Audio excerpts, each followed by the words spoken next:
പാലക്കാട് അട്ടപ്പാടിയിൽ 45 വയസ്സുകാരിയെ കൊന്നു കുഴിച്ചുമൂടിയതായ സംശയം പുത്തൂർ സ്വദേശിനി വള്ളിയമ്മയാണ് കാണാതായത്.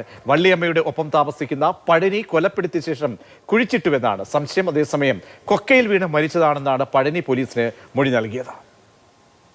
പാലക്കാട് അട്ടപ്പാടിയിൽ പുത്തൂർ സ്വദേശിനി വള്ളിയമ്മയാണ് ഏകദേശം 1.5 മാസം മുൻപ് കാണാതായത്. ഇവർ പഴനി എന്നൊരാളോടൊപ്പം താമസിക്കുകയായിരുന്നു. ഇതിനിടയിൽ ആദ്യ ഭർത്താവിൻ്റെ മക്കൾ ഈ വിഷയത്തിൽ പരാതി നൽകി. വള്ളിയമ്മയെ കാണാനില്ല, 1.5 മാസമായ അമ്മ എവിടെയാണെന്ന് അറിയില്ല തുടങ്ങിയ കാര്യങ്ങൾ വച്ചാണ് പരാതി നൽകിയത്. പോലീസ് ഈ വിഷയത്തിൽ അന്വേഷിച്ചപ്പോൾ പഴനി പോലീസിന് സംശയം തോന്നുകയും ഇയാളെ കസ്റ്റഡിയിലെടുക്കുകയും ചെയ്തു.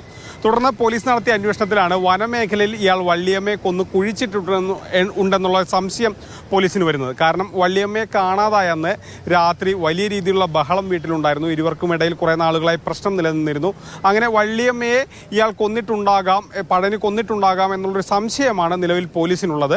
വനമേഖലയിൽ ഒരിടത്ത് വള്ളിയമ്മയെ കുഴിച്ചിട്ടുണ്ടെന്നും പോലീസിന് സംശയിക്കുന്നുണ്ട്. പക്ഷേ ഇപ്പോഴും പഴനി ഈ വിഷയത്തിൽ കുറ്റം സമ്മതിച്ചിട്ടില്ല. അവർ കൊക്കയിൽ നിന്ന് വീണതാണെന്നാണ്, താനൊന്നും ചെയ്തിട്ടില്ല എന്നുള്ള മൊഴികളൊക്കെയാണ് പഴനിയുടെ ഭാഗത്തുനിന്നും പോലീസിന് ലഭിച്ചത്. പക്ഷേ ഇപ്പോൾ ഈ വള്ളിയമ്മയെ കൊന്നു കുഴിച്ചിട്ടു എന്ന് സംശയിക്കുന്ന സ്ഥലം പോലീസ് കണ്ടെത്തിയിട്ടുണ്ട്.